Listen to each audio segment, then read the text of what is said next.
अस्सलाम वालेकुम viewers, good morning and a very warm welcome to News Morning. और कल क्या का दिन शानदार मैच था कल का। और शायद मेरा ख्याल है वो रात का ही असर नहीं उतरा कि हमने सुबह सुबह आते साथ ही हमसे रहा नहीं किया कि मैच की बात ना करें। मैच था। और मैं कहता हूँ कि नसीम शाह अफगानिस्तान टीम के लिए ना नाइटमेयर बन चुके हैं। बिल्कुल, इससे पहले भी एक मैच था जिसमें नसीम शाह ही बड़े टकरे थे और अफगान टीम ने जो अफगान टीम जो अपनी हरकतें करती है ना, उनकी कोशिश होती है कि हम जीत जाएं कुछ भी करके, लेकिन वो उनको उल्टी पड़ जाती हैं। चलिए इस पर तो हमने डिटेल डिस्कशन कर अभी जरा हाइलाइट्स की तरफ चलते हैं। आज की हाइलाइट्स का जिक्र कर लेते हैं। तो जी, डॉलर की ट्रिपल सेंचुरी हो चुकी है। मजीद कितना महंगा हो सकता है डॉलर?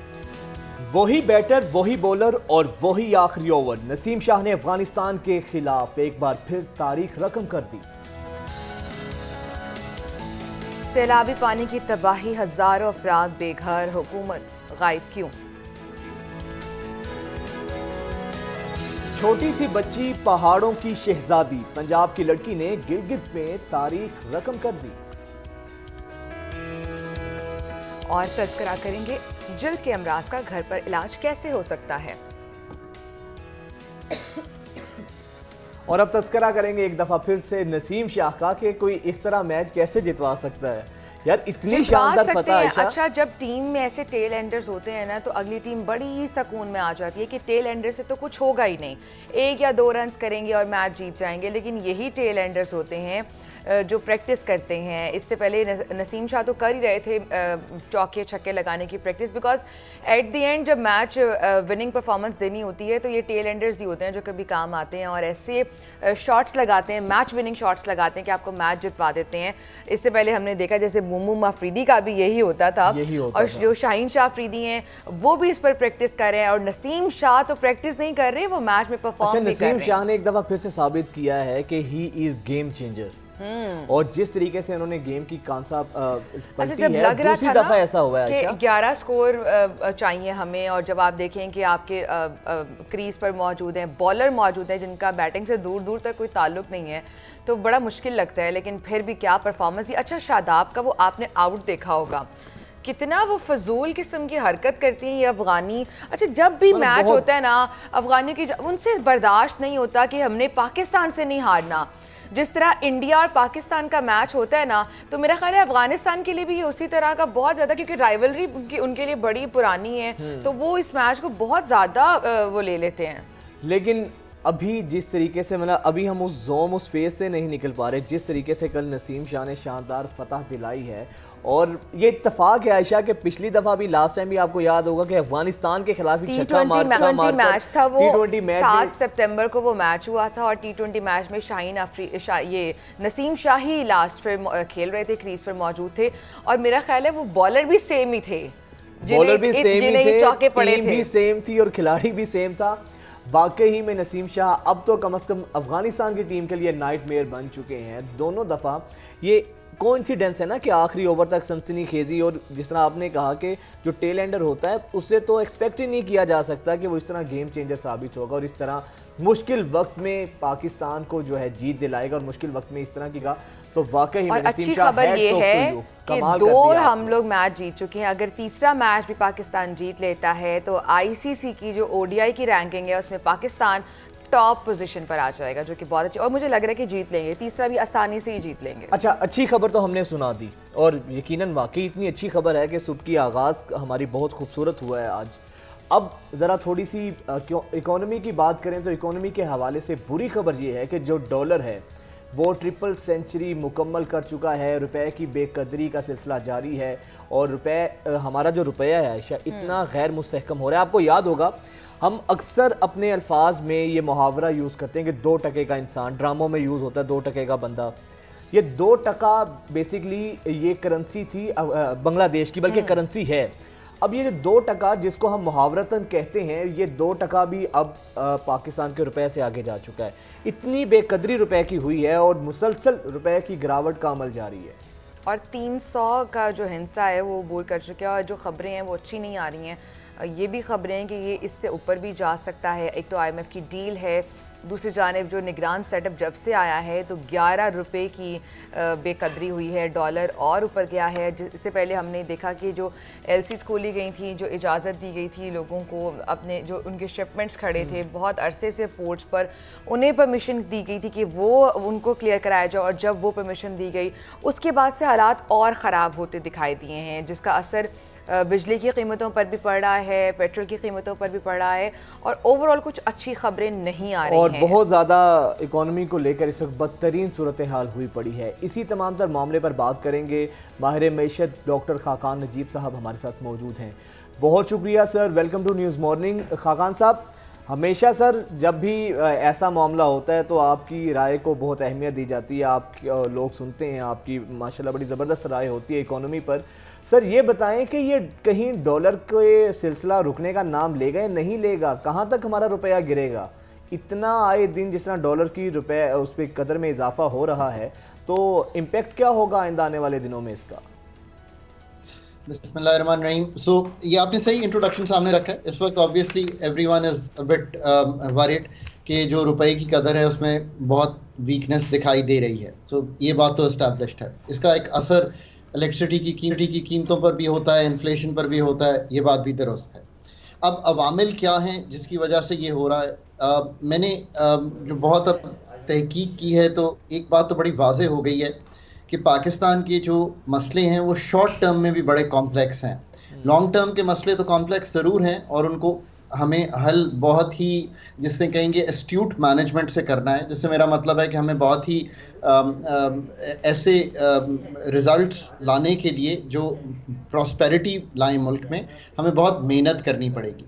बट इस वक्त शॉर्ट टर्म अगर आप रुपए की कदर देखें जिसमें मूवमेंट ऑब्वियसली एक वीकनेस की है, तो आप हैरान हो जाएंगे कि कितने अवामिल हैं। इम्पोर्ट्स सही कह रही थी कि खोली हमने IMF से मुआहदे की वजह से, एक बैकलॉग है वो हमने क्लियर करना शुरू किया, एक डिविडेंड्स का बैकलॉग है, एक तो बैकलॉग है जो कंटेनर्स का है, एक डिविडेंड्स का बैकलॉग है, एक रॉयल्टीज़ का बैकलॉग है। सो ये तो सारे बैकलॉग्स क्लियर हो रहे हैं, इम्पोर्ट्स बढ़ी हैं। पर इसके साथ साथ पाकिस्तान की जो रेमिटेंसेस हैं वो 19% जुलाई में कम हुई। सो जो सप्लाई साइड है, एक्सपोर्ट्स भी कम हुई। सो इंटर बैंक में जो सप्लाई साइड है वो कम हुई।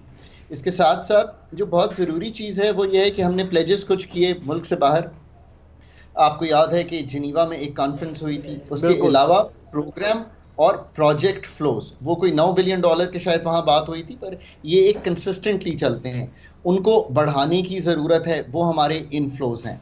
सो मैंने अभी आपसे ये गुफ्तगू की है कि पाकिस्तान के शॉर्ट टर्म में ये सारे जो डेट क्रिएटिंग इंस्ट्रूमेंट्स हैं, यानी कि ये बिल्कुल डेट क्रिएट करते हैं पर इनको करने की ज़रूरत है। अब मैं आपके सामने एक नया इंस्ट्रूमेंट रखूंगा, वो है कि हमने कमर्शियल बैंकों को, और ये कौन से बैंक हैं? ये हमारे UAE के बैंक हैं, ये हमारे मिडल ईस्ट के बैंक हैं, हमारे चाइना के बैंक हैं। जब हम IMF के प्रोग्राम में नहीं थे या हम अभी उसको करने की कोशिश कर रहे थे, तो पाकिस्तान ने बहुत से पैसे वापस किए, वो पैसे वापस लाने हैं। अब आपको अंदाज़ा होना शुरू होगा कि इन डेट के इंस्ट्रूमेंट्स को ही लाने के लिए आपको एक तो बहुत काम करने हैं या करने अच्छा, थे। खाकान साहब जब आना था इसहाक डार साहब ने, तो ऐसी एक फ़ज़ा क्रिएट कर दी गई कि वो तो सब कुछ ठीक करने आ रहे हैं, अब वो भी चले गए हैं। तो निगरान सेटअप में आपको लग रहा है कोई ऐसा बंदा जो आप पॉइंट आउट कर रहे हैं चीज़ें, उन्हें इसका इदराक तो होगा, कुछ ठीक करने का प्लान है, और या कर सकते हैं निगरान हुकूमत में इतनी काबिलियत हो सकती है, आपको लग रहा है? ये जो निगरान हुकूमत है ये पिछली निगरान हुकूमतों से मुख्तलिफ है। ये एम्पावर्ड है आइन की रूह से। 4 चीज़ें आइन में लिख दी गई हैं कि IMF, multilaterals, privatisation, inter governmental deals, private public partnership, ये इन सब पे काम कर सकते हैं जो ऑन गोइंग काम है। सो इनको ज़रूर काम करना चाहिए। ये 3 माह के लिए नहीं है, ये थोड़ा सा ज़्यादा अरसा है। आप इलेक्शन कमीशन की ही डेट पे जाएं तो 14 दिसंबर तो सर्टन है कि उसके बाद इलेक्शन होंगे। सो मैं ये कहने की कोशिश कर रहा हूँ कि I don't think they have a choice. I don't think they have a choice not to make these calls जो मैं आपके साथ गुजारिश कर रहा हूँ। इसके साथ साथ इनको नॉन डेट क्रिएटिंग इंस्ट्रूमेंट्स पे भी काम करना पड़ेगा, क्योंकि अगर पाकिस्तान में स्मगलिंग हो रही है और जो ओपन मार्केट में बहुत सा रुपया परचेज हो रहा है और इरानियन ऑयल आ रहा है, तो ओपन मार्केट बढ़ रही है उस वजह से। अगर सर्टेनिटी नहीं है तो डॉलराइजेशन हो रही है उस वजह से। कुछ इंपोर्ट्स जो मैं पहले तो क्लियरली कहता नहीं था, बट इंपोर्ट्स जो हैं वो ओपन मार्केट से हो रही हैं और इंटरबैंक उसको चेज कर रहा है। अगर ये सूरत हाल है तो आप और मैं क्या ये तो नहीं कह सकते ना कि डॉक्टर साहब अगर मैं इस वक्त हेल्प में हूं तो आप मुझे ये कहेंगी कि नहीं डॉक्टर साहब आप प्लीज कुछ ना कीजिए, आप यही बिल्कुल। कहेंगे डॉक्टर साहब अगर आपको समझ है आगे बढ़िए, प्लीज टेक द एक्शन लेकिन डॉक्टर साहब व्हाटएवर इज रिक्वायर्ड। बिल्कुल आपने बजा फरमाया, लेकिन डॉक्टर साहब आपको पता है जो इंटरम सेटअप होता है इसके ऊपर ज़्यादा एतमाद भी नहीं किया जाता एज़ कम्पेयर टू जो पॉलिटिकल सेटअप होता है, जो इलेक्टेड गवर्नमेंट होती है। तो आपको लगता है कि अगर ये हमारा जो इंटरम सेटअप है प्रोलॉन्ग होता है तो जो हमारे इकोनॉमिकल इंडिकेटर्स हैं, जो हमारे इकोनॉमिकल इश्यूज़ हैं, इसमें कुछ रिफॉर्म्स आ सकती हैं, कुछ बेहतर हो सकता है और इस सेटअप के ऊपर भी आईएमएफ हमारा रिलाई कर सकता है, इनके साथ उसी तरह डील करेगा जिस बिहेवियर के साथ वो हमारी इलेक्टेड गवर्नमेंट के साथ डील करता रहा है। आपने बहुत से सवाल जो हैं और वेरी इंपॉर्टेंट क्वेश्चंस इकट्ठे कर दिए हैं। मैं कोशिश करता हूं एक एक करके उनका जवाब दूं। पहली बात ये प्रोलॉन्ग्ड की है। देखिए मैं इस पे बड़ा क्लियर हूं कि हमें कोई डेट तो एज अ कॉम, और मैं जब कॉम का लफ्ज इस्तेमाल कर देता हूं तो फिर सभी शामिल हैं इसमें, मैं आप एस्टैब्लिशमेंट इलेक्शन कमीशन सब शामिल हैं। उनको एक डेट देनी पड़ेगी कि पाकिस्तान के इलेक्शन कब होंगे ताकि एक सर्टेनिटी क्रिएट हो जाए मुल्क में, प्रिडिक्टेबिलिटी आ जाएगी ना कि आपने इलेक्शन जो है सच एंड सच। बिल्कुल देखे ना, मतलब आपका जॉब का कॉन्ट्रैक्ट होता है तो आपको पता होता है ना कि ये 3 साल का कॉन्ट्रैक्ट है, मैंने 3 साल यहाँ पे काम करना है, तो आप खुलकर काम भी करते हैं। आईएमएफ या उनको अगर आपने सर्टेनिटी देनी है तो आप ये डेट एज अ कॉम तय कर दीजिए, तो आपको एक सर्टेनिटी आ जाएगी। सो ये तो इसमें एक क्लैरिटी है। केयर टेकर्स जो हैं वो चूंकि इस वक्त आई थिंक वो लोग हैं जो कि सिस्टम का पार्ट रहे हैं कई दिहाइयों से, सो ये तो नहीं है कि वो इस सिस्टम को नहीं समझते, ये तो नहीं है कि वो इस सिस्टम को ठीक करने की सलाहियत नहीं रखते। अगर रखते हैं जो जिसमें कोई शक नहीं होना चाहिए, these are smart good people, well meaning people. इनके साथ कौन खड़ा है, कौन ऐसा है जो ये कहे कि नहीं खड़ा? आईएमएफ की डील को हर पॉलिटिकल पार्टी ने सपोर्ट किया ना, बिल्कुल। सो अब आप आगे बढ़िए, उसको कंप्लीट कीजिए। एस्टैब्लिशमेंट आपके साथ पैसे लेने के लिए भी बाहर गई थी। सॉरी, मैं जब एस्टैब्लिशमेंट का जिक्र करता हूं, I am very clear, it's not only the military brass that I am talking about, I talk about the civil and military establishment. I think because वो है पाकिस्तान की एस्टैब्लिशमेंट जिसका जिक्र हमें करना चाहिए। वो आपके साथ खड़ी है, इस वक्त आपके पास है। अच्छा, आपने इंटरिम सेटअप का जो जिक्र किया, लेकिन ये भी तो बात है कि जैसे पॉलिटिकल गवर्नमेंट्स को डिसीजन लेती हैं तो उनके गले भी पड़ जाते हैं, अगर कुछ उनसे परफॉर्म नहीं किया जाता वो भी उनके गले पड़ जाता है। इंटरिम सेटअप इस हवाले से थोड़ी चिल दिखाई देती है कि वो कुछ भी कर लें, उनकी नाम तो आना नहीं है, ओनरशिप तो वो लेते नहीं हैं। तो ये भी एक फैक्टर हो सकता है कि वो चीज़ों को बड़ा नॉर्मल लेके चलें और इस तरह से उस तरह से मेहनत ना की जाए कि मईशत एक पटरी पर आ सके। तो इसमें मैं आपको एक एनेक्डोटल एविडेंस देता हूं। तो मैंने 2 केयर टेकर सेटअप्स के साथ तो बहुत ही करीबी काम किया है। बिल्कुल ऐसा ही होता था, हाईएस्ट लेवल पे भी मीटिंग्स में यही फीलिंग होती थी कि इतना बड़ा जो डिसीजन है या कोई भी थोड़ा सा फंडामेंटल डिसीजन जो है ये हमारे लेने का नहीं है, ये आने वाले लेंगे। ये बात दुरुस्त है, लेकिन वो तो they have to protect their side also, और मैं इसको फुली आई थिंक समझता भी हूँ और इसको रिस्पेक्ट भी देता हूँ। बट दूसरी साइड ये है कि मुल्क डिसीजंस मांग रहा है, मुल्क हर लेवल पे डिसीजंस मांग रहा है। मुल्क इस वक्त मुतहम्मिल नहीं हो सकता कि हम डिसीजंस ना लें, सो हमें वो डिसीजंस लेने चाहिए। उनका ओनस जो है वो सिर्फ उन पे नहीं होता, जो भी फैसला होता है सरकार में वो एक कलेक्टिव फैसला होता है। फाइल जहां से चलती है, मिनिस्ट्री से अप्रूव होती है, ईसीसी में जाती है, कैबिनेट में जाती है, कैबिनेट कमेटी ऑन एनर्जी में जाती है। मैं जिक्र कर रहा हूं कि ये एक कलेक्टिव फैसला होता है। सरकार is a collective decision making.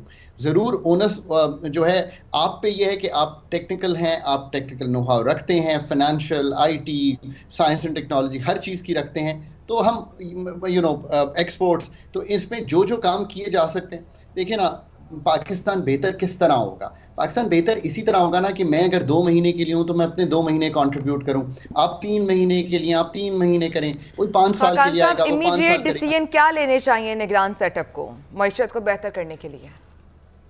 I think they should come and थोड़ा सा वो इंगेज करें मार्केट्स के साथ और एक सर्टेनिटी क्रिएट करें of the inflows that are to happen in the next quarter. इस वक्त मार्केट्स में एक अनसर्टनिटी की फिजा है कि पाकिस्तान की इनफ्लोज जो हैं वो क्या बनेंगे अगले आने वाले माह में। एक तो इससे बहुत आने वाले 3-4 माह में, बल्कि इससे बहुत एक सर्टेनिटी आएगी। जो हमारे प्रोजेक्ट एंड प्रोग्राम लोन्स हैं मल्टीलैटरल्स के साथ, उनको सबसे ज़्यादा तरजीह दें, वो सस्ते भी हैं, $750 मिलियन वर्ल्ड बैंक और AIIB का है RISE two program, let's be very very specific.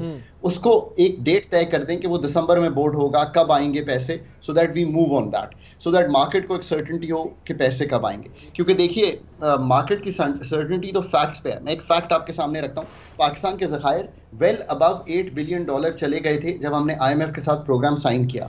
कल रात को ये $7.9 बिलियन पे $8 बिलियन की एक साइकोलॉजिकल सतह को नीचे तोड़ गए हैं।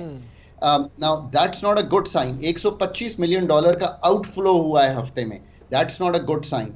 ये साइंस ही हैं जो मार्केट पिकअप कर रही हैं। आपका करंट अकाउंट का 1 जुलाई में बड़ा खसारा आया है आपके पास। हम देखें ना, मैंने गवर्नमेंट में इतना काम किया, मेरे पास इस वक्त तो नंबर नहीं है। मैं आपको 20-22 दिन के नंबर दे सकता हूँ अगस्त की रेमिटेंस के, अगर मैं सरकार में ये फाइंड आउट करना चाहूँ। अगर मुझे वो नंबर मालूम है तो I take action wherever it is necessary कि वहाँ पे क्या हो रहा है। ये चीज़ें करें। और एक चीज़ ज़रूर करें जो बहुत ही कलीदी है, ये सारी चीज़ को जो ड्राइव कर रही है ना चीज़, वो ये है कि एक PNN है, उसमें एक लीकेज हो रही है, उसका एक्सपेंडिचर बहुत ज़्यादा है बट एड्स और बाकी चीज़ों से कमाई बहुत कम है। एक दिन PNN बंद हो जाएगा। अगर PNN को चलाना है तो अपने खसारे, अपने एक्सपेंडिचर्स, उनकी कोई थोड़ी सी राह हमवार करने की स्ट्रैटेजी कायम करें। सो इसी तरह मुल्क का जो मालियाती खसारा है उसको संभालें, ये जड़ है। खूबसूरत और कॉम्प्रिहेंसिव तरीके से बड़ी सादा सी मिसाल देकर आपने समझा दिया। लेकिन अल्लाह जो तजावीज़, जो सजेशंस हैं आपकी, हमारे जो इस वक्त इकोनॉमिकल जो भी अहम ओहदों पर बैठे हैं लोग इकोनॉमी के हवाले से, वो लोग जो हमारे थिंक टैंक्स हैं वो लोग ये लोग समझ सकें और इन चीज़ों पर अमल भी हो। प्लान भी उनके पास बहुत होंगे, सिर्फ विल नहीं है या फिर उस तरह से प्रायोरिटीज़ नहीं है। ब्रेक लेते हैं, बहुत सी और स्टोरीज हैं जो आपसे डिस्कस करनी है ब्रेक के बाद। Stay with us.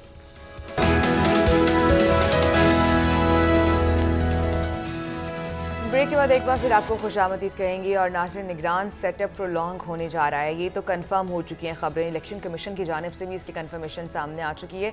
तो अब जो अवाम है उनकी एक्सपेक्टेशंस भी बढ़ती जा रही हैं निगरान सेटअप से, निगरान वज़ीर-ए-आज़म से। कल निगरान वज़ीर-ए-आज़म की मुलाकात भी हुई है, जो लिफ्ट में बच्चे फंसे थे उनसे वो मिले और बड़े अच्छे से उनसे मिले हैं और बड़ा अच्छा जेस्चर, बहुत अच्छा जेस्चर था वो।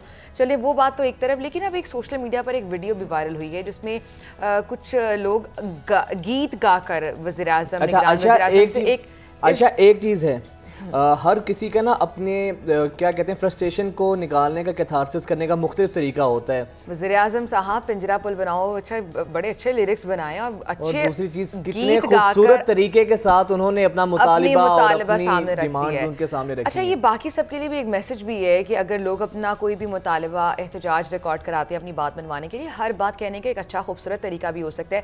अब चूंकि हमारे जो निगरान वज़ीर-ए-आज़म साहब है उनका ताल्लुक है बलोचिस्तान से, तो वो जो गीत गा रहे हैं उसमें कह रहे हैं कि निगरान, ये काकर साहब, धरती से अपना फर्ज निभाओ और पिंजरा पुल बनाओ। ये वो पिंजरा पुल है जो सैलाब में बह गया था और टूट गया था और 1 साल से भी ज़ायद का अरसा हो चुका है, ये नहीं बन सका, रीबिल्ड नहीं हो सका है। वैसे ना बलोचिस्तान के साथ आपस की बात है, हमने हमेशा से बड़ा इम्तियाजी सलूक रखा है। हालांकि पाकिस्तान का रकबे के लिहाज से सबसे बड़ा सूबा है, मादनियात, लेकिन क्या इम्तियाजी सलूक है? आपका निगरान वज़ीर-ए-आज़म बलोचिस्तान से है, आप सेनेटर सादिक संजरानी साहब बलोचिस्तान से हैं। This is not enough Ayesha, this is not enough. असल चीज है वहाँ के जो लोग हैं। अच्छा, वो सिर्फ बलोचिस्तान में है, आप सवात देख लें, सवात बहरीन जो पूरा बाजार थे वो पूरे के पूरे उजड़ गए थे, सैलाब की नजर हो गए थे। लेकिन बलोचिस्तान का नोहा हमेशा से ये रहा है कि बलोचिस्तान के लोगों को कभी भी उस तरीके से जो है ना वो सामने नहीं आ सके। अब आप देखें, इसमें कोई हकीकत नहीं, इवन कि हमारा मीडिया भी है, हम पंजाब या दूसरे इलाकों की हो तो खबर तो देते हैं, लेकिन बलोचिस्तान के मसाइल को उस तरीके से एड्रेस नहीं किया जाता है जिससे वहाँ के लोगों में किसी न किसी हद तक एहसास महरूमी पाया जाता है। समहाउ एड्रेस किया जाता है, मेरे ख्याल में आप ये कहना चाह रहे हैं शायद उतनी कवरेज नहीं मिल पाती है जितनी पंजाब को मिलती है या जितनी कराची को मिल जाती है। लेकिन ये जो इशू है ना अभी, जो उन्होंने इतनी खूबसूरती से बयान किया है एक गीत गाकर, अच्छा काकर साहब से उनको वो मोहब्बत होगी बिकॉज वो उनकी सरजमीन के हैं और वास्ता क्या दिया है कि अपनी जो सरजमीन है आपकी सरजमीन, उसका वास्ता दिया है। मोहब्बत से ज़्यादा उनको उम्मीद होगी ना कि हमारे सूबे का PM बना है, तो इसलिए उनकी ज़रा उम्मीदें भी बढ़ गई हैं कि शायद अब हमारे वीडियो चूंकि सोशल मीडिया पर आया है तो अब शायद हमारी डिमांड्स पूरी। आज वीडियो सोशल मीडिया पर वायरल हो चुकी है, तो मेरा ख्याल है निगरान वज़ीर आज़म को कुछ करना पड़ेगा, लिटरली अब उनको कुछ करना पड़ेगा। तो उम्मीदें वाबस्ता वैसे एक चीज़ ये भी हकीकत है कि बलूचिस्तान के जो खुद हुक्मरान हैं, जो सियासतदान हैं, वो खुद भी इसके किसी हद तक जिम्मेदार हैं कि जो उस तरीके से बलूचिस्तान के लोगों की आवाज़ नहीं बनते हैं, उनके मुतालिबात को आगे नहीं पहुंचाते हैं, तो कहीं ना कहीं जो बलूचिस्तान के रहनुमा हैं वो भी किसी हद तक इस चीज़ों में शरीक हैं। अच्छा, सैलाब जो लास्ट ईयर आया था उससे बहुत सी आबादियाँ, बहुत से शहर डिस्टर्ब हुए थे, इवन शहरों में भी ख़तरा था अर्बन फ्लडिंग का। अभी एक बार फिर, अब मॉनसून तो खैर जाने को है, लेकिन एक दफ़ा का उसकी रीज़न ये है कि दरियाए सतलुज में भारत की जानिब से जो पानी छोड़ा गया है, भारत में भी सैलाबी सूरत हाल है और वहाँ पर जो उनके जो नॉर्दर्न एरियाज़ हैं वहाँ पर लैंडस्लाइडिंग से बड़े बुरे हालात हैं, वहाँ पर भी जो वीडियोज़ आती हैं वो बड़ी डिस्टर्बिंग वीडियोज़ हैं। तो भारत अपनी जो वहाँ पानी बढ़ जाता है उसको छोड़ देता है हमारे दरियाओं में। अब दरिया सतलुज में जो पानी छोड़ा है वहाँ से आसपास की आबादियाँ इस हद तक मुतासिर हो रही हैं कि वहाँ सैलाबी सूरत हाल है, लोग नकल मकानी कर रहे हैं, उनके घर डूब रहे हैं, तो मवेशी जो उनके सबसे बड़ा उनका असासा होते हैं, अपना पेट पालने के लिए रोज़ी रोटी का ज़रिया होते हैं, वो मवेशी डूब जाते हैं। तो इस वक्त वहाँ पर यही सूरत हाल है, ये सूरत हाल है। उसके साथ साथ आप ये देखें कि हर साल भारत की जानिब से तो आबी जारहियत का मुजाहरा किया जाता है। हमने पहले भी कहा कि भारत तो एक हमारा क्योंकि चूँकि दुश्मन है, उसको हम दुश्मन मुल्क कहते हैं और जो भारत पाकिस्तान के खिलाफ कोई मौका हाथ से जाने नहीं देता है। अच्छा, इस बट बार हमारे हिस्से का भी काम है ना, हमें भी तो चाहिए ना कि इसका कोई हल निकालें, सद्देबाब करें। अब दुश्मन ने तो पानी ही छोड़ना है, नुकसान ही पहुंचाना है। कोई अच्छा, ये भी कहा जा रहा है कि 27 लिए। अगस्त तक बारिशें होनी है और 27 अगस्त तक ये खतरा बरकरार रहेगा। विहाड़ी से हमारे साथ मौजूद है हमारे नुमाइंदे मोहम्मद इरफान, उनसे बात करते हैं वहाँ ग्राउंड रियलिटीज़ क्या हैं, लोग क्या फेस कर रहे हैं वहाँ पर, उनको क्या प्रॉब्लम्स हैं, उनसे जानते हैं। इरफान, आप बताएं इस वक्त आप एग्जैक्टली कहाँ पर मौजूद हैं और वहाँ ग्राउंड रियलिटीज़ क्या हैं, लोग किस तरह से परेशानी में हैं और इंतज़ामात क्या हो रहे हैं उनकी परेशानी दूर करने के लिए? जी बिल्कुल, मैं इस वक्त बिहाड़ी का नवाही इलाका हेड इस्लाम पर मौजूद हूँ और यहाँ पर जो है इस वक्त पानी का बहाव जो है बहुत ज़्यादा होने की वजह से ऊंचे दर्जे का सैलाब है। और इस वक्त जो है अगर पानी के बहाव की बात की जाए तो पानी का जो रेला है तकरीबन 1,37,000 क्यूसेक से जो ज़्यादा जो पानी का रेला यहाँ से गुजरा है। और यहाँ से ज़िले इंतज़ामिया की जानिब से 3 जो है खैमा बस्तियाँ भी कायम कर दी गई हैं सैलाब मुतासरीन के लिए, और जबकि 20 से ज़्यादा जो है वो फ्लड रिलीफ कैंप जो है उनका भी क़याम अमल में लाया गया है। और जबकि अगर पानी की बात की जाए तो पानी के बहाव में मसलसल जो है वो इजाफा देखने में आ रहा है। और ये जो साबका दौर में 88 में जो फ्लड आया है इसकी शिद्दत जो है उससे भी ज़्यादा जो है वो बताई जा रही है। और यहाँ पे रेस्क्यू की टीमें जो है वो लोगों को महफूज मकामात पर मुंतकिल करने में मसरूफ हैं। कहीं इरफान, ये बताइएगा, जिस तरह आपने कहा कि लोगों को महफूज मकामात पर मुंतकिल करने के लिए सरगर्म अमल है रेस्क्यू टीम्स, लोग नकल मकानी करने को तैयार हैं या नकल मकानी कर चुके हैं? क्योंकि अक्सर हमने देखा, ये चीज़ें देखने में आती हैं कि लोग रिलेक्टेंट होते हैं, अपनी घरों को, अपने मवेशियों को छोड़ने पर तैयार नहीं होते हैं, जिसके बाद नुकसान भी उठाना पड़ता है। तो लोग नकल मकानी कर रहे हैं या कर चुके हैं? जी बिल्कुल, कहीं कहीं लोग नकल मकानी करने पे तैयार नहीं है, वो मज़ामत भी कर रहे हैं इंतज़ामिया से, अपना घर पर छोड़ने पे तैयार नहीं है। लेकिन ज़्यादातर लोग जो हैं उनको महफूज मकामात पर जो है वो मुंतकिल कर दिया गया है। और जो लोग कायल नहीं हो रहे उनको भी कायल करने की कोशिश की जा रही है। इस वक्त भी मैं यहाँ पर एक जो है नवाही जो बस्ती मेहरू बलोच जो कि जिसका ज़मीनी रास्ता जो है वो मुनक़ता हो चुका है, हम बजरिया जो कश्ती यहाँ पे पहुँचे हैं और यहाँ पे बहुत ज़्यादा जो घर हैं वो पानी की नज़र हो चुके हैं। और तकरीबन कोई 7-8 हज़ार के करीब जो जानवर, गाय, मवेशी जो है उनको भी रेस्क्यू करके महफूज मकामात पर पहुँचाया गया है। और अभी जो है इंतज़ामिया की तरफ से बेहतरीन जो है यहाँ पे इंतजाम देखने में नज़र आ रहे हैं। इरफान, समटाइम ये भी होता है ना कि लोग अपने घर बार इसलिए नहीं छोड़ते क्योंकि गवर्नमेंट उन्हें बीच सड़क पर बिठा देते हैं, रोड्स पर बिठा देते हैं, कोई इंतजामात नहीं किए जाते उनके लिए। लोग अपने घर बार तो तब छोड़े ना जब उनके लिए उन्हें पता है कि बहुत अच्छा इंतज़ाम आगे किया होगा गवर्नमेंट ने। अभी ये भी कुछ खबरें आ रही हैं कि दरियाए झेलम में भी रसूल बिराज पर जो पानी की सतह में रिकॉर्ड इजाफा हुआ है। मंगला तरबीला डैम 100% भर चुके हैं और तकरीबन 22 अजला हैं जो इससे मुतासर होने वाले हैं। 22 अजला बताइएगा कौन कौन से हैं और सबसे ज़्यादा ज़िले जो इससे मुतासर हो रहे हैं। इरफान, सबसे जो हेड गंडा सिंह से जो पानी आ रहा है सबसे ज्यादा जो है यहाँ पे उसकी जो तबाहकारी है वो हेड इस्लाम के मुकाम पर है। यहाँ पे हेड साइफन भी है, वहाँ पे भी तकरीबन कोई 80,000 से ज्यादा जो है पानी का जो बहाव वहाँ पे है और इतना ही यहाँ पे अखराज है इस वक्त ये इलाका। अच्छा, जावेद चौधरी भी हमारे साथ मौजूद हैं, नुमाइंदा बहावलपुर है, उन्हें भी गुफ्तगू में शामिल करते हैं। इरफान साथ ही रहे, आप आपसे भी डिटेल्स लेंगे। जावेद, आप बताइएगा आपके इलाके में क्या सूरत हाल है, क्या इंतजाम हो रहे हैं?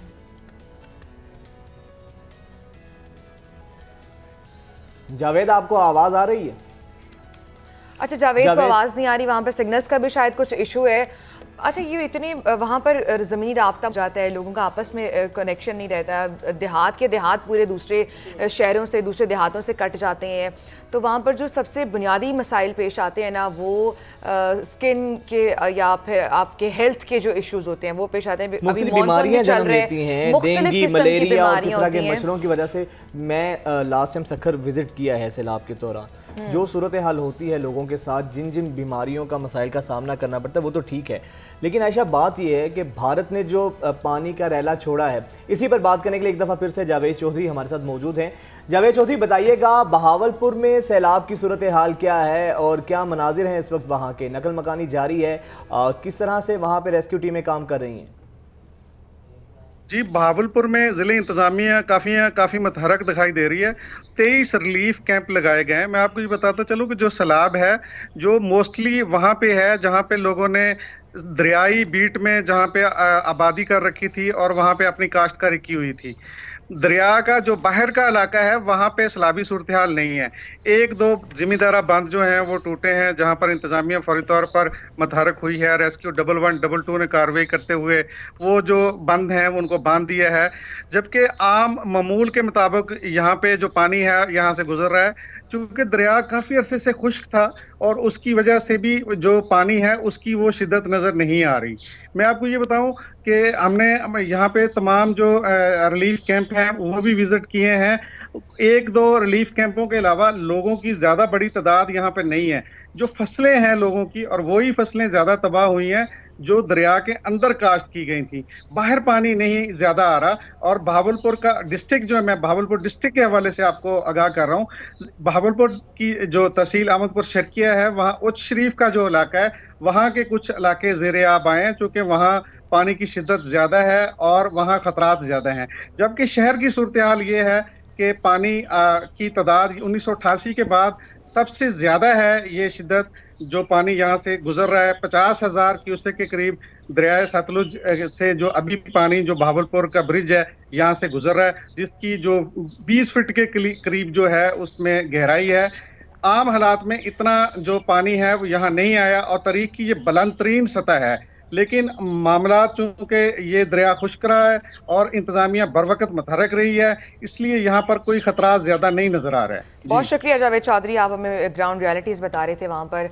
अच्छा, वो आबादियाँ, वो जहाँ पर जो खेत खलियान उन्होंने दरिया के रास्ते में बनाए हुए हैं, जो घर दरिया के रास्ते में हैं, जहाँ से दरिया ने गुजरना होता है, उसके आसपास अमूमी तौर पर दरख्त उगाए जाते हैं ताकि दरिया को भी महफूज रास्ता मिल जाए गुजरने का। लेकिन जब लोग वहाँ पर घर बना लेते हैं, मकानात बना लेते हैं, तो सबसे ज़्यादा जब सैलाब आता है तो वही लोग मुतासर होते हैं। और ये वो लोग हैं वजाहत जिन्होंने बहुत कम, जिनका कॉन्ट्रीब्यूशन है क्लाइमेट चेंज में, ग्लोबल वार्मिंग में। ये लोग बहुत सादा ज़िंदगी गुजारते हैं और सबसे ज़्यादा इफेक्ट भी ये लोग होते हैं। यानी शहरी लोगों का बहुत हद तक किरदार होता है, किसी भी किस्म की पोल्यूशन में उनका किरदार होता है, क्लाइमेट चेंजिंग में उनका बहुत बड़ा किरदार है। लेकिन इफेक्ट जो होता है सबसे ज़्यादा वो गांव देहात के लोग होते हैं जिनका कोई इसमें रोल ही नहीं होता। तो ये बहुत ज़्यादा डिस्टर्बिंग है, अनफॉर्चुनेट चीज़ है। इंतजामिया को भी चाहिए कि बर वक्त, क्योंकि फोरकास्ट होती है हर साल, ये चीज़ें होती हैं, बर वक्त अगर तमाम तर इक़दाम किए जाएं और जब तक क्लाइमेट चेंज से हम नहीं निकल पाते हैं तब तक हर साल हमें सैलाब का सामना करना पड़ेगा। ये ऑफिशियल्स कह रहे हैं, जो एक्सपर्ट्स हैं सैलाब के जो सूरत हाल बताते हैं, वो एक्सपर्ट्स कह रहे हैं कि हमें हर साल ऐसी सिचुएशन का सामना करना पड़ेगा। एक ब्रेक लेते हैं, स्टे विद अस।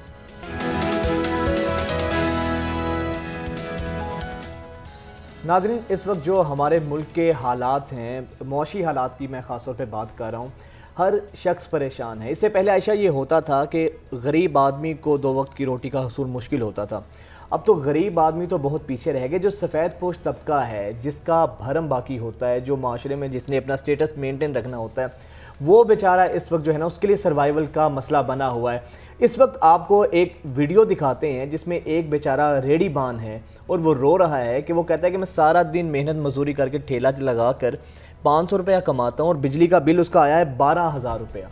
बिजली के बिल ने हर खासो आम को, महमूद अयाज को एक साथ में ला खड़ा किया है। अमीर है या गरीब है, बिजली के बिल ने सबकी जान निकाली। अच्छा, ये खबरें सुनकर हम लोग कितना डिस्टर्ब हो जाते हैं। मैं कहती हूँ जब ये अरबाब इख्तियार तक पहुँचती होंगी, या पता नहीं देखते हैं वो नहीं देखते, वो अंदाज़ा करें किस तरह से वो शख्स बेबस होकर अपने ज़मीर को साइड पे करके एक वीडियो बना रहा है। उसे नहीं पता कि बहुत ये, और आसपास के लोग मजाक भी उड़ाते हैं। सफ़ेद पोश लोग इसीलिए कभी चुप भी रह जाते हैं। की दुहाई है ना, ये तकरीबन पूरी कौम के जज्बात की तर्जुमानी इसने की। हर शख्स के ये जज्बात हैं। वही बात है कि कुछ लोग होते हैं वो बेचारे सामने नहीं आ पाते हैं, लेकिन यकीन माने हर दूसरा घर आप उसकी आंखों में दर्द देखिए, जिस और वो रो रहा है कि वो कर रहे हैं। उसके 2 बच्चे हैं, किराए का घर है। अब 12,000 रुपए का बिल भेज देना, ये कहाँ का इंसाफ है, ये कहाँ का निज़ाम है। अब यही मामला है कि काश, जिस तरह आपने आयशा बात की हुक्मरानों की, कि अगर हमारे हुक्मरानों को दर्द उनको होता है जो इस चीज से गुजरा होता है। नहीं, उसकी वजह वो बिल ही नहीं देते ना। जो अमीर लोग हैं या एक स्टेटस पे बैठे हुए हैं, एक ओहदों पर बैठे हुए हैं, उनको तो इतने यूनिट्स फ्री मिल जाते हैं, वो बिल ही नहीं देते। जब वो बिल देंगे तो उनको दर्द पता चलेगा कि किस तरह से दिया जाता है। यही सारा मामला है। और अब बिजली के बिल्स ने जिस तरीके से लोगों का जीना धूबर किया हुआ है, और अब फिर शनीद है कि बिजली के बिल्स में इनके जो यूनिट्स उनमें फिर से 5 रुपए का इजाफा किया गया है दोबारा से, और ये मजीद भी। अच्छा, मुझे लग रहा है जो हालात होने हैं ना, अब अनकरीब एक एहतजाज होने वाला है और इस हवाले में पूरी कौम एक जबान हो जाएगी, क्योंकि ये हर फर्द का मसला बन चुका है। एहतजाज हो या ना हो, हमारे नौजवान अब एहतजाज से ज़्यादा शायद वो मायूस इतना हो चुके हैं हमारे सिस्टम से, उनको ये लगता है कि एहतजाज करने का फ़ायदा कोई नहीं है। अब उन्होंने उसका हल ये निकाला है कि हमारे नौजवान बड़ी तादाद में मुल्क से बाहर जा रहे हैं, जिसका जिक्र पीएम साहब ने भी किया। अच्छा, इसका इदराक आपको है, इसका इदराक मुझे है, और जो बड़े हल्के हैं, थिंक टैंक्स हैं, या जो मोटिवेशनल स्पीकर्स हैं, वो भी इस बारे में बहस कर चुके हैं हम उनके साथ भी, कि ये बहुत बड़ा अलमिया है कि हमारी जो 64% नौजवान आबादी है, जो मुल्क की तकदीर बदल सकती है, आने वाला वक्त बदल सकती है, वो मुल्क छोड़ कर जा रही है। लेकिन जो हमारे निगरान वज़ीर-ए-आज़म साहब हैं, काकड़ साहब, एक मीटिंग में या एक प्रेस टॉक में जब उनसे ये सवाल किया गया कि नौजवान जा रहे हैं या कुछ इस तरह की बात हुई, तो उन्होंने आगे से जवाब बड़ा अजीब सा दिया। अजीब इस तरह से कहते हैं कि जा रहे हैं तो ठीक है जाएं, इसमें क्या बड़ी बात है। इससे एक चीज़, यानी आप एक ओहदे पर बैठे हुए हैं, अवामी ओहदे पर बैठे हुए हैं, आपकी एक ज़बान से निकला हुआ लफ्ज़ या अल्फाज वो इतना मैटर करता है, वो इतना वज़न रखता है, और आप एक भरे मजमे में बैठकर मीडिया के सामने आप एक ऐसी बात करें, जाएं तो जाएं, आपको फर्क ही नहीं पड़ता, 64% भाड़ में जाएं, जहां मर्जी जाएं। पीएम साहब को शायद इस चीज़ की रियलाइजेशन ही नहीं है। उनके लिए नज़दीक बड़ा मजाक है, बड़ी आम सी चीज़ है, ठीक है नौजवान जा रहे हैं। उनको ये नहीं पता कि कितना बड़ा हमारा ब्रेन ड्रेन जो मुल्क छोड़ के जा रहा है, हमारे मुल्क का कितना बड़ा नुकसान है, और जो हालात हैं इनसे मायूस होकर जाना इतनी बड़ी तादाद में नौजवानों का, तो ये मुल्क के लिए कितना नुकसानदेह है। शायद वही बात है ना कि हमारे जो हुक्मरान हैं उनको शायद एहसास हो, बड़े मज़े से लेक्चर देते नज़र आते हैं। एक वज़ीर मौसूफ फरमा रहे थे कि अगर दाल महंगी हो गई है या सब्जियां महंगी हो गई हैं तो आप बिस्किट के साथ चाय को जो है ना वो लेके अपना पेट भर लें। कभी कुछ इस तरह के बयानात दिए जाते हैं जिससे पता चलता है इनको एहसास तो नहीं है, उल्टा ऐसी बातें करके ये इस कौम के जो नौजवान हैं, इस मुल्क के जो आवाम हैं, उनके ज़ख्मों पर नमक छिड़कते हैं ऐसी बातें करके। इससे एक चीज़ वाज़ेह होती है कि इनको शायद एहसास नहीं है, और आयशा एहसास उनको होता है। एक तरफ इंडिपेंडेंस डे पर पोस्टर्स लगते हैं बाहर, ठीक है, फ्लेक्सेस लगती हैं, नौजवान जाते हैं जब, आपने वो देखी होंगी, उस पर भी हम बात कर चुके हैं। एक तरफ वो फ्लेक्सेस लगती हैं, वो लगवाने वाले कौन हैं, कौन लोग हैं जो रोकना चाहते हैं अपने नौजवानों को। लेकिन एक तरफ जो मुल्क का सबसे बड़ा सरबराह है वज़ीर आज़म, वो कह रहे हैं ठीक है जा रहे हैं तो जाएं, उनको कोई फ़र्क ही नहीं पड़ता, उनकी प्रायोरिटी में नहीं है भाई हमारे नौजवान जा रहे हैं।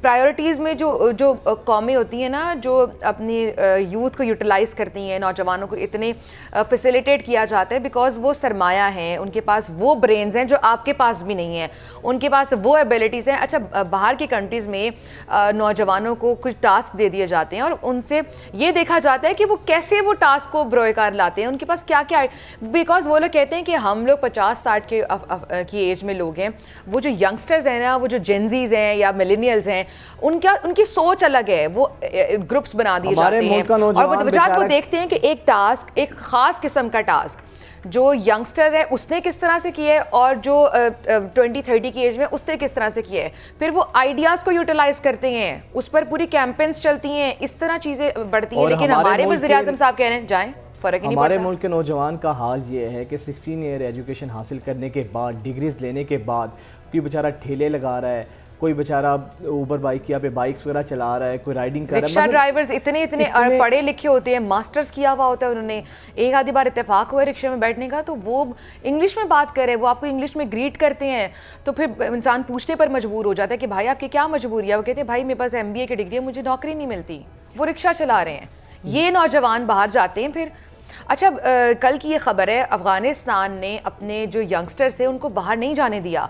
100 बच्चे थे जो बाहर जाके पढ़ना चाहते थे, उन्होंने उनको नहीं जाने दिया। कुछ तो प्लान होगा, कुछ तो जहन में होगा लेकिन ना। बात यह है कि यही आप किसी को ज़बरदस्ती रोक नहीं सकते हैं। आप मुल्क के हालात, आप मुल्क के अंदर नौजवानों को फैसिलिटेट इतना करें कि ये चीज़ें ऐसा ज़बरदस्ती या फोर्सफुली नहीं होती हैं।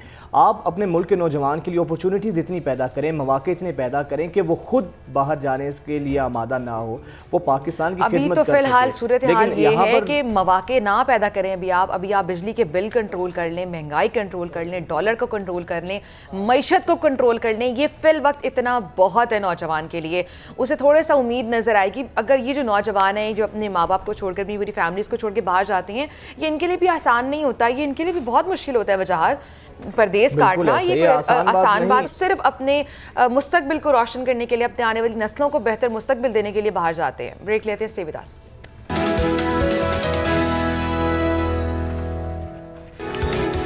ब्रेक के बाद एक दफ़ा फिर से आपको खुशामदीद कहते हैं। और नाज़रीन, बचपन में आयशा याद है आपको कि हम एक सब्जेक्ट होता था छोटी लड़की बड़ा काम, तो उसके अंदर वो यही होता है कि कुछ लोग ऐसे होते हैं जिनकी एज तो शायद वैसे तो बहुत कम होती है, लेकिन उनके कारनामे उनको इतना बड़ा कर देते हैं कि वो ना सिर्फ अपने पेरेंट्स का नाम रोशन करते हैं बल्कि मुल्क का। अरफा करीम की मिसाल हमारे कितनी सी एज में और कितना बड़ा उन्होंने काम कर दिया है। बहुत से ऐसे नाम हैं हमारे अपने मुल्क में, और ख़वातीन स्पेशली जो जिनकी कोई एज नहीं होती है, उनको देख के आपको लगेगा भी नहीं कि वो इतना बड़ा कारनामा सर अंजाम दे सकती हैं, लेकिन उन्होंने दिया होता है। हमें भी यकीन नहीं आता समटाइम्स।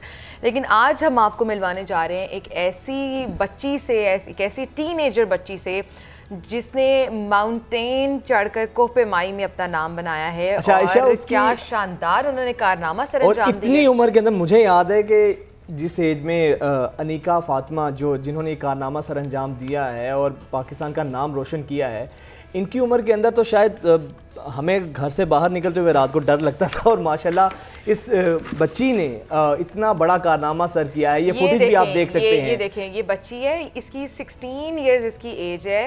8000 फुट ये बुलंद चोटी इन्होंने सर की है, पाकिस्तान का नाम रोशन किया है। और बिल्कुल ऐसी चीज़ें देख कर ना एक तो शर्मिंदगी भी होती है कि हम अपनी एज में इस तरह कुछ कर नहीं सके हैं। और माशाल्लाह आजकल के बच्चे इतना उनमें जज्बा है, इतना उनमें इंथुसियाज्म है कि वो कुछ करना चाहते हैं। बस शायद ने शायद इस बच्ची के बारे में ही है या ऐसे ही नौजवानों के बारे में कहा है कि सिमट कर पहाड़ इनकी हैबत से राय। तो बड़े बड़े पहाड़ों को सर करने वाली ये नौजवान बच्ची बल्कि अनीका फातिमा आज हमारे साथ स्टूडियो में मौजूद हैं।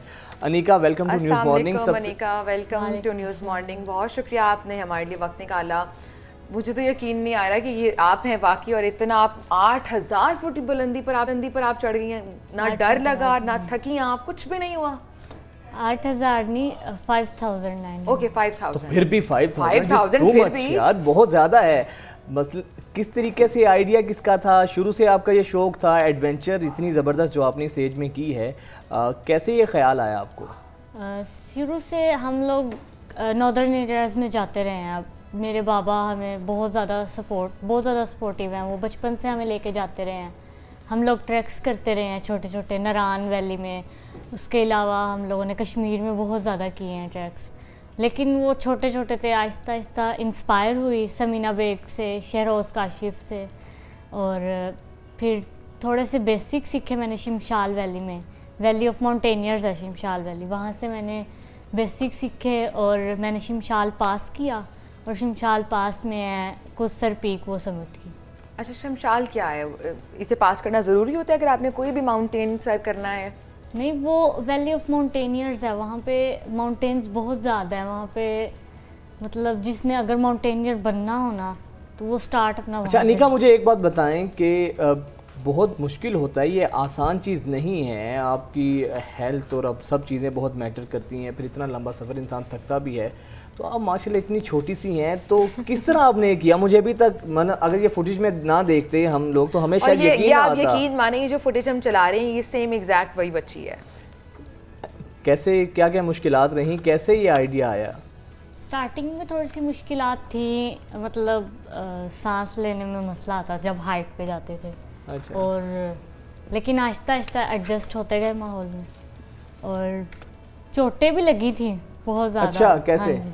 कोई मतलब वाकया सुनाइए इतना इंटरेस्टिंग सा। अभी जो मैंने फर्स्ट सबमिट किया, जैसे कि हम लोग चढ़ रहे थे और अचानक पत्थर बड़ा वाला आया, तो मेरा ये जो घुटना था वो लगा और बहुत ज़्यादा ब्लीडिंग भी हुई थी, लेकिन मैंने हिम्मत दिखाई और वाह। कर लिया। और उसी जख्मी घुटने के साथ आप पूरा आपने सर कर लिया पहाड़। हाँ। अच्छा, अगर ऐसी कोई इंजरी बैठ जाए, ये भी आपकी ट्रेनिंग में होता होगा ना कि इंजरी अगर हो जाए तो उसमें आपने किस तरह से करना है मैनेज? वो फर्स्ट एड ही है बस। तो फर्स्ट एड वगैरह सारी चीज़ें आप लोग रखते हैं साथ, हाँ अपने जी। चीज़ों को कैरी करके चलते हैं? हाँ जी। अच्छा, आप अकेली तो नहीं होंगी ना? थोड़ी सी हमें तसल्ली दें, बिकॉज हमें डर लग रहा है, इतनी सी बच्ची अकेली तो नहीं जा सकती है। और जो देखने वाले हैं वो भी आप बच्चे ऐसे अकेले कुछ ना करें, उनके साथ पूरी ट्रेनिंग टीम थी। कौन कौन था आपकी टीम में और किस तरह से उन्होंने आपको गाइड किया? मेरी टीम में सुल्ताना थी, शिमशाल वैली से बिलोंग करती हैं। अच्छा, उसके अलावा उनके हस्बैंड थे और कज़न था बस। इस टीम में मेरा ख्याल है सबसे छोटी आप ही होंगी। हाँ जी। अच्छा, टीम में अक्सर होते हैं ना, जब आप टीम में जा रहे हो तो जो दूसरी टीम में अगर कुछ उस तरह से ट्रेनी नहीं है, ट्रेंड बंदे नहीं हैं, तो जो दूसरे चढ़ने वाले होते हैं उनकी स्पीड भी बड़ी स्लो हो जाती है कि भाई सबको साथ लेकर चलना हाँ है। जी। ऐसा हुआ था? ऐसा नहीं, अभी तक तो नहीं हुआ। यानी आप वो जो ट्रेंड बंदे हैं उनके साथ आप उनकी स्पीड पर चल के, हाँ जी। ताकि उनको उनसे फील ना ज़्यादा हो। स्पीड से। उनसे ज़्यादा स्पीड से? उनसे भी ज़्यादा स्पीड में आपने सर किया ये? हाँ जी। अच्छा, ये बताएं कि कितना मुश्किल होता है इसकी, कैसे प्रैक्टिस कैसे करते हैं, ट्रेनिंग कैसे लेते हैं तमाम तर चीज़ों की? अभी मैंने इसकी कंप्लीट ट्रेनिंग अभी ली तो नहीं है, अभी लेनी है फर्दर ट्रेनिंग, लेकिन अभी इनिशियल ट्रेनिंग क्या थी? बेसिक्स वो सेफ्टी ज़्यादातर उसमें बताते हैं, सिखाते हैं कि सेफ्टी क्या होती है, क्योंकि देखें ना, जब ज़्यादा तो सेफ्टी का ही है, माउंटेन पे चढ़ना है, अब ऊपर जाना है तो अगर गिरने वगैरह का ख़तरा या बस वो बताए जाते हैं। बेल्ट्स वगैरह, और असेंडिंग के लिए अलहदा होते हैं, डिसेंडिंग के लिए अलहदा रूल्स होते तो ये वेट भी आपने खुद कैरी किया? हैं। हाँ जी। इतनी नन्ही सी जान के साथ वेट कैरी करना और फिर इतनी सबसे स्टीप पे मुश्किल जाना, यही सबसे था। मुश्किल सबसे यही मुश्किल होता है। ये- तो टाइम कितना अच्छा, लगा? पहाड़ चढ़ना मुश्किल नहीं है, जो आप अपने साथ अपनी बिलोंगिंग्स लेकर जाते हैं ना, उनको ऊपर तक लेके जाना बड़ा ज़रूरी है, और उनको छोड़ भी नहीं सकते, उनके बगैर गुजारा भी नहीं। उसमें क्या क्या होता है? उसमें सबसे पहले इक्विपमेंट्स होते हैं, अच्छा, उसके बाद जैकेट्स वगैरह रखनी होती हैं, क्योंकि मौसम कभी भी चेंज हो जाता है पहाड़ पे, तो कभी भी। उसके अलावा फूड अपना, और लेकिन ऐसे चीज़ें रखनी होती हैं जिनका वेट कम से कम हो। अच्छा। लेकिन इक्विपमेंट्स का ऑब्वियसली ज़्यादा ही होता आयशा, है। ये सॉरी अनिका, ये बताइएगा कि जब ये आपने सर किया, यकीनन पाकिस्तान के लिए भी बड़ी एजाज़ की बात है कि एक ऐसा बच्ची ने इतनी उम्र के अंदर छोटी सर की, पहाड़ सर किया, तो घर वालों का रिस्पांस कैसा रहा और आसपास के लोगों ने किस तरह आपको वेलकम किया, इन चीज़ों को कैसे अप्रिशिएट किया? घर वाले तो बहुत ज़्यादा खुश हैं, अभी भी बहुत ज़्यादा खुश हैं। अच्छा, वो देखें, ये फुटेज भी चल रही है जिस तरीके से अनिका का इस्तकबाल किया जा रहा है, और यकीनन करना भी चाहिए, क्योंकि घर का अगर आपके साथ ताउन होता है, घर की सपोर्ट आपको होती है, तो फिर आप बड़े से बड़ा मार्का भी अचीव कर लेते हैं। तो ये घर वाले हैं जो फुटेज चल रही है अनिका? हाँ जी। पैसों के जबरदस्त, हार हैं, जबरदस्त। मिठाइयाँ हैं, गिफ्ट्स मिल रहे हैं अनीका को। अच्छा अनीका, आपको पता था कि जब आप ट्रैकिंग वगैरह कर रही थी कि कभी मैं लाइफ में जाऊंगी और ऐसा एक पहाड़ सर करके आऊंगी, एक समिट पूरा कंप्लीट करूंगी, कभी आपने सोचा हो बचपन में? नहीं, छोटे छोटे तो सोचा था, लेकिन इतना मतलब ये टेक्निकल था ना थोड़ा। अच्छा अनीका, बच्चियों को बड़ा प्रॉब्लम होती है स्कूल से वापसी पे। इवन समटाइम्स तो ये भी होता है कि आजकल माहौल भी नहीं है, बच्चों को अकेले कहीं नहीं जाने दिया जाता, खासतौर पे लड़कियों को, उनकी अपनी सेफ्टी के लिए। तो आपको घर से परमिशन मिल गई, पूरी फैमिली की तरफ से कोई प्रॉब्लम्स तो नहीं फेस आई? कोई होता है ना फैमिली में एक आधा बंदा नहीं मानता, उसको मनाने में बड़ा टाइम लग जाता है। वो जब बाबा स्पोर्टिव है तो फिर आगे से कोई भी नहीं बोलता। अच्छा, लेकिन ये कुछ वो होते हैं ना खदशात, कंसर्न्स होते हैं कि ये रिस्की काम रिस्की है, काम है, आपकी गिर एज ना इतनी जाओ, नहीं है। चोट ना लग जाए। तो कितना आप, यानी कि उनको आप पे इतना ट्रस्ट था कि आप ये काम कर सकती हैं? वरना बड़ा रिस्की काम होता है, जान का भी खतरा होता है। तो घर वाले मान गए थे, मामा मान गई थी आसानी से? बाबा तो बहुत आसानी से मान गए थे, मम्मा थोड़ा सा डर रही थी। उन्होंने कहा भी था अगर कोई इशू हुआ ना तो वापस ही आ जाना, रहने देना, ना जाना आगे। तो कभी रास्ते में सोचा, जब आपने क्लाइंबिंग शुरू की, सर करना पहाड़ को शुरू किया, तो रास्ते में कहीं दरमियान में आके जब आप थक गई हो तो आपने फील किया हो या कि आपके वापस माइंड में चले आइडिया आया यार अब वापस एक चली? दफा था, अच्छा, वो एक क्या दफा वाकया सोचा था? था। क्या ऐसा हुआ था कि आपका ज़हन बदल गया? बहुत ज़्यादा चढ़ाई की वजह से ना थक गई थी बहुत ज़्यादा, तो तब मेरा दिल कर रहा था कि अब मैं वापसी हो लूँ। तो फिर कैसे हिम्मत जमा की आपने? बस दिल में यही था कि बाबा को कुछ करके दिखाना है। बाबा ने इतना कुछ किया हमारे लिए, मतलब बेटों की तरह हमें परवरिश दी है, तो फिर माशाल्लाह माशाल्लाह। सब कुछ करना है। और बाबा ने कैसे फिर आपको, जब आपने किया कि तो उनको बताया, उन्होंने देखा सारा, तो तब उनका क्या रिएक्शन था, क्या जज्बात थे? मैंने तो बाबा के साथ प्रैंक किया था। प्रैंक किया था? अच्छा कैसे? वो कैसे? मैंने उन्हें कहा था कि मैंने नई सबमिट की, तो मैं देख रही थी कि बाबा का रिएक्शन क्या होगा। अच्छा। उन्होंने कहा बेटा कोई बात नहीं, कुछ नहीं होता, अब ज़िंदगी है तो इसमें सब कुछ चलता है, हार जीत वगैरह सब कुछ होता चले है। अनीका, बहुत अच्छी बात है कि आपने अपने पेरेंट्स के लिए किया है, उनका नाम रोशन करने के लिए किया है, वो भी आप पर बहुत फ़ख्र करते होंगे।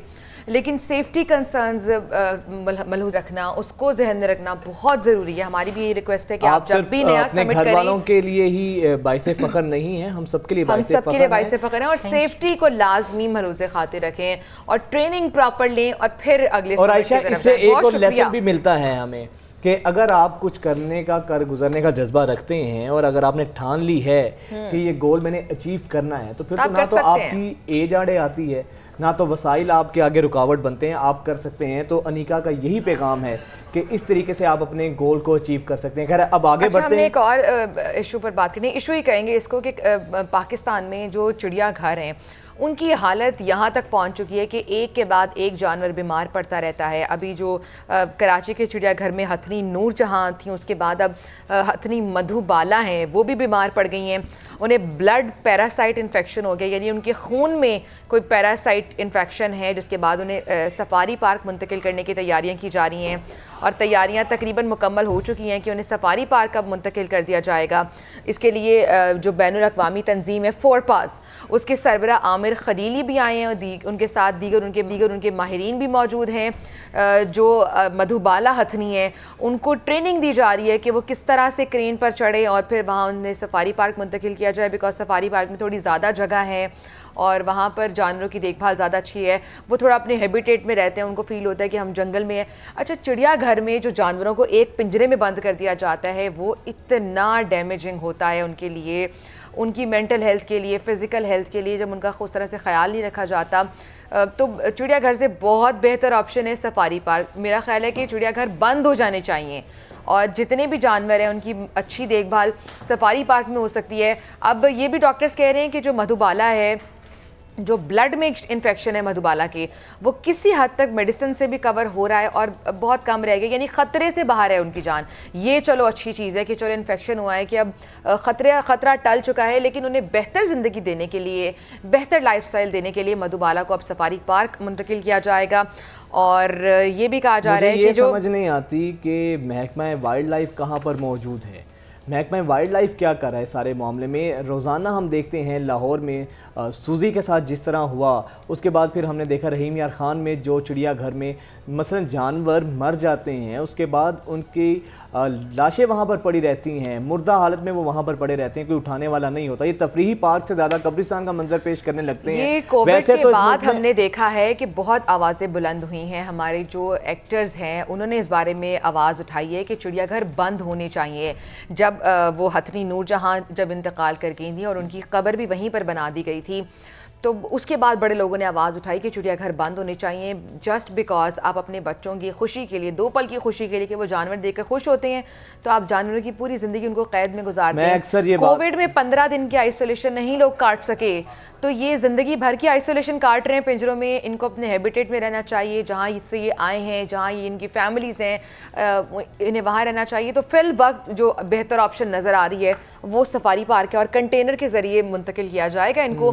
वो बड़ा टास्क है कंटेनर पे इतने बड़े जानवर को, हथनी मधुबाला को चढ़ाना फिर उतारना, उसमें भी कोई इंजरी हो सकती है खुदा ना खास्ता, तो उसके लिए एक्सपर्ट्स की ज़रूरत है। फोरपास के सरबरा और उनके जो माहिरीन हैं वो इस मकसद के लिए पाकिस्तान में आए हैं, तो इंशाल्लाह जब उन्हें मुंतकिल कर दिया जाएगा सफारी पार्क तो तबीयत मज़ीद बेहतर हो जाएगी। तबीयत तो बेहतर होगी या नहीं होगी, लेकिन आप ये देखें कि मैं अक्सर ये बात करता हूँ, हमारे मुल्क में इंसानों के हुकूक नहीं है, इंसानी ज़िंदगियों की कदर नहीं है, तो ये जानवरों का हाल तो आपके सामने है। बट सवाल ये है कि जो इदारे हैं, ये महकमा वाइल्ड लाइफ जैसे इदारे, ये किस मरज़ की दवा हैं? लाखों करोड़ रुपया इनका ख़र्चा है, इनके ऊपर सर्फ होती है कौम का ख़जाना, लेकिन उसके बाद हम देखते हैं जानवरों की निगहदाश्त, उनका ख्याल, जिस तरीके से उनके साथ इतना बदतरीन सलूक किया जाता है, इतना बदतरीन सलूक किया जाता है, दुनिया भर में हमारा क्या इमेज जाता है। तो ये इस हवाले से मेरा ख्याल है हमारी हुकूमतों को तवज्जो इस पर देने की ज़रूरत है कि इतने फ़ंड्स देने के बावजूद भी ये इस बेज़बान जानवरों को जो उनके साथ रवैया रखा गया है, तफरी के नाम पर जिस तरीके के साथ उनको अजियत का सामना करना पड़ता है। अच्छा, जब आती है ना कि खल्क़े खुदा के साथ अच्छे से पेश आओ, तो खल्क़े खुदा में हर वो मखलूक आती है जो जानदार है, जो सांस लेती है, तो ये भी मखलूक है, इनके साथ भी अच्छा रवैया अपनाइए। लोग जो सड़क पर कुत्ते होते हैं उनके साथ जो सलूक करते हैं वो भी सबके सामने है, तो थोड़ा सा अपने अंदर नरमी वाला अंसर लेकर आएँ। ये जो खल्क़े खुदा हैं इनके साथ भी नरमी से पेश आएँ। ब्रेक लेते हैं, ब्रेक के बाद हमने क्रिकेट पर भी बात करनी है और मज़ीद कुछ स्टोरीज़ हैं वो आपसे डिस्कस करनी है।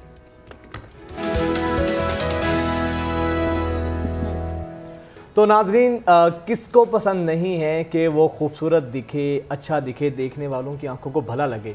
तो अगर आप खूबसूरत दिखना चाहते हैं और आप चाहते हैं कि आपकी स्किन जो है ग्लो करे, आपका चेहरा तरोताज़ा रहे, बेशक आपकी एज ज़्यादा भी लेकिन उसके बावजूद आपकी स्किन ग्लो रहे, तो इस हवाले से आज बड़ा ज़बरदस्त सेगमेंट हमारे साथ हम आपके लिए लेकर आए हैं। और ऐसी ही एक बड़ी ज़बरदस्त skin care doctor Zahra Hasan साहिबा हमारे साथ मौजूद हैं। Welcome to News Morning. Thank you so much. कैसे, जिस तरह आपकी स्किन माशाल्लाह इतनी फ्रेश है, ग्लो कर रही है, हमारे व्यूवर्स की कैसे ग्लो कर सकती है, हमारी कैसे स्किन इतनी ग्लो कर सकती है, ज़रा कुछ सजेशंस दें आप। श्योर। पहले तो अस्सलाम वालेकुम and thank you so much for giving me the opportunity to speak about the anti aging process which is happening nowadays. और बहुत ज़्यादा प्रीमेच्योर जो है स्किन एजिंग हो जाती है।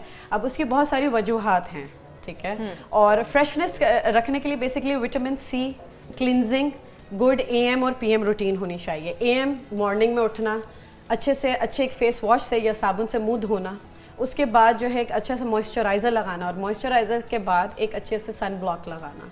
सन ब्लॉक हमारी ना सिर्फ UVA लाइट से प्रोटेक्ट करता है, UVB से भी प्रोटेक्ट करता है। अच्छा, बहुत अरसा तो लोगों को यही नहीं पता होता कि सन ब्लॉक कितना ज़रूरी होता है, और ना सिर्फ लड़कियों के लिए, ये लड़कों के लिए भी बहुत ज़्यादा ज़रूरी होता है। उसका क्या रूल है? उसके रूल सिंपल सा है, लगाना है। से लगाना है। हम चूल्हे के सामने जाते हैं और इतनी इंपॉर्टेंट, हम 24/7 मोबाइल यूज करते हैं। Even if there is no sun, तब भी लगाना है। There is no sun, you need to apply it. That is a golden rule, you need to apply it. ठीक है। और उसके बाद हम जो जितनी भी हमारी डेली रूटीन्स होती हैं उसके अंदर ना सिर्फ सन ब्लॉक के इस्तेमाल का ज़रूरी होता है, मॉइस्चराइज़र और विटामिन सी और उसके साथ साथ जो है बहुत सारे रेटिनॉल्स, नियासिनामाइड, अब ये बहुत सारे नाम मैंने एकदम से ले लिए। हमारे व्यूवर्स को मैं ये बताना चाहती हूँ कि हमारी एक नेचुरल प्रोसेस से भी हम ले सकते हैं। नेचुरल सोर्सेज क्या हैं? बेसिकली हमारी फ्रेश वेजिटेबल्स, सलाद के पत्ते आप लें, आप पपाया खाएं, ठीक है, आप चुकम्बर लें, ऑरेंजेस, ग्रेप फ्रूट, जितने भी सिट्रस फ्रूट्स होते हैं उससे आपको विटामिन सी मिल सकता है, ठीक है।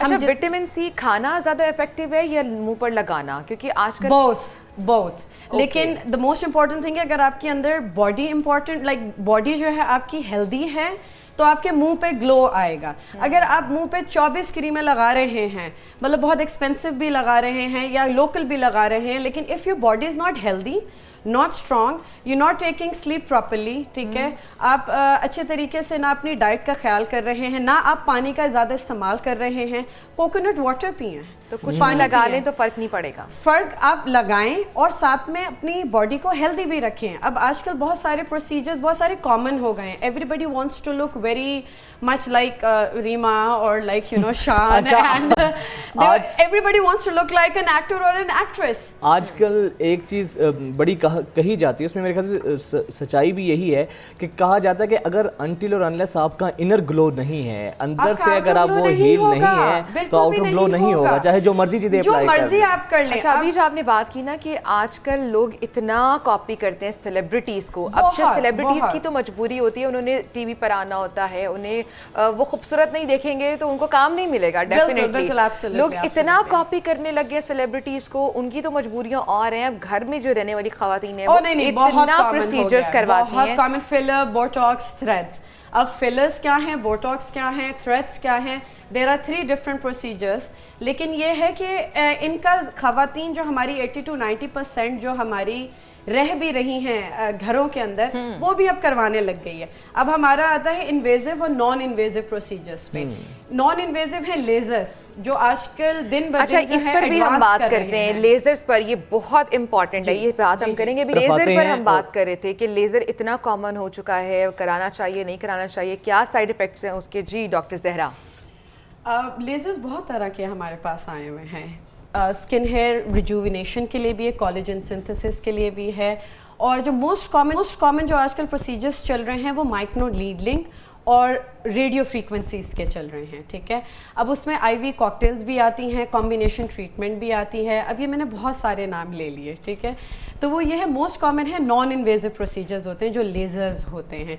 उससे क्या होता है, रेडियो फ्रीक्वेंसी से जो है हम हेयर रिमूव भी करते हैं, जो 3 से 6 महीने तक वो आपके बाल ही नहीं आते। बेसिकली जो औरतें जाती थी पार्लर्स, अब वो जाती हैं एस्थेटिक क्लिनिक्स पे अपने जो है हेयर रिमूव करवाने के लिए फॉर 3 to 6 मंथ्स के लिए, ठीक है। You will have 5 to 6 sessions, लेकिन अगर आप किसी अच्छे एस्थेटिशियंस के पास जाएं तो वो 1 या 2 सेशंस में ही आपके हेयर रिमूव कर देगा। Now coming back to the IV drips you were talking about, ना आईवी ड्रिप्स सिर्फ फैट रिडक्शन के लिए हैं, रिजुविनेशन के लिए हैं, बल्कि स्किन बूस्टर्स हैं।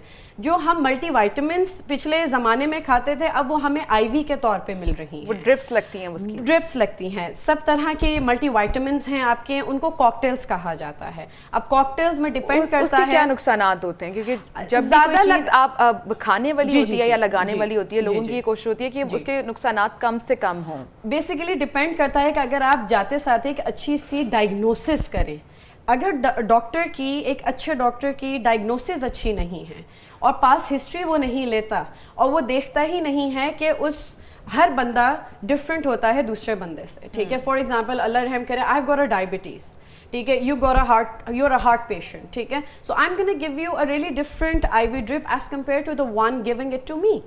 आई can not give a same one to you, I can not give a same one to him, ठीक है। So it would be very different.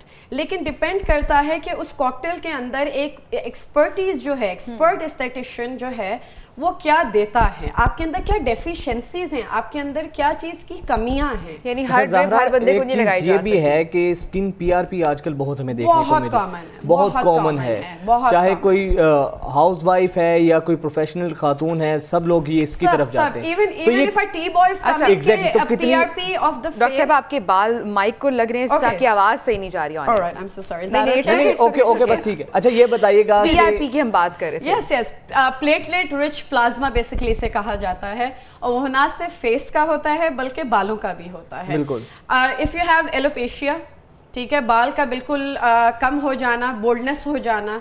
We start from the first step that is called the PRP, platelet rich plasma. जो आप ही का खून लिया जाता है उसमें से रेड ब्लड सेल्स अलहदा किए जाते हैं और वाइट ब्लड सेल्स अलहदा किया जाता है और उसको एक्टिवेट किया जाता है। बहुत सारे 80 to 90% क्वैकर्स एस्थेटिशियंस काम कर रहे हैं जो कि पीआरपी करते रहते हैं, उनको कोई रिजल्ट नहीं मिलता है। क्यों नहीं मिलता? क्योंकि there is always a difference between an expertise, an expert, a specialist and a quacker जो कि 2 नंबर के काम करते हैं। ठीक है, अब पीआरपी का क्या प्रोसीजर है? आपने लिया प्लाज्मा, लिया उसको एक्टिवेट किया कुछ डाल के अंदर सोडियम क्लोराइड डाल के, और उसके बाद आपने उसको इंजेक्ट किया और फिर डर्मा पेन्स होते हैं उसके साथ आपने फर्स्ट लेयर, क्योंकि स्किन की सतहें होती हैं। रिजल्ट कब आना शुरू होता है? कम से कम वीक और so you start seeing the result, आपकी स्किन ग्लो करने लग जाती है। लेकिन I always tell my patients कि अगर आपने प्रोसीजर्स तो करवा लिए, लेजर्स भी हो गया, पीआरपी भी होगी, आईवी भी आपने ले ली, लेकिन आप ना पानी पी रहे हैं, ना स्लीप प्रॉपर ले रहे हैं, ना अच्छी डाइट ले रहे हैं, तो you will not going to get the result. Simple. पानी कम से कम 2 लीटर पिए, ठीक है, कोकोनट वाटर पिए, एंटीऑक्सीडेंट होते हैं, सैलेड्स खाएं, फ्रूट्स खाएं, वेजिटेबल्स खाएं, तो then you gonna see the results. इसके कोई साइड इफेक्ट्स तो नहीं है, किसी किस्म की हार्मफुल तो नहीं है? क्योंकि ये आपका खुद का प्लाज्मा होता है, खुद इंजेक्ट किया जाता है, तो बॉडी का कोई रिजेक्शन नहीं है। कितने सेशंस होते हैं? डिपेंड करता है कि आपके स्किन पे पिगमेंटेशन है, एक्नी है, मेलेज्मा है, सोराइसिस है। बिल्कुल बिल्कुल, लेकिन डिपेंड करता है, there are types of acnes, They are types of acnes, ठीक है। अच्छा डॉक्टर साहब, अभी जब हम देखते हैं ना एस्थेटिक, आजकल इतने क्लिनिक्स गली गली में एस्थेटिक क्लिनिक हैं, डेफिनेटली किस तरह से पता चलाया जाए कि कौन सा एक्सपर्ट है या कौन सही कर रहा है काम, कौन नहीं, the most important thing is कि उनकी वेरिफिकेशन, उनकी सर्टिफिकेशन किस बॉडी कहाँ से वेरीफाइड है। सबसे पहले तो हमारी पीएमडीसी से वेरिफिकेशन है, जो पीएमसी हो गया, पाकिस्तान मेडिकल एसोसिएशन, वहाँ से वेरीफाइड है। डॉक्टर है या वो डॉक्टर टेक्नीशियन है जो बैठा हुआ है डॉक्टर की जगह पे। दूसरी बात, आपकी क्या बाहर बोर्ड ऑफ एस्थेटिक्स से क्या आप वेरीफाइड हो? सीपीडी आवर्स क्या आपको यूके से मिले हुए हैं? आपके American board of certification dermatologist से आप वेरीफाइड हो? बहुत सारी ट्रेनिंग सेशंस, ट्रेनिंग एकेडमीज खुली हुई हैं जो सेशंस दे रही हैं विदाउट एनी वेरिफिकेशन।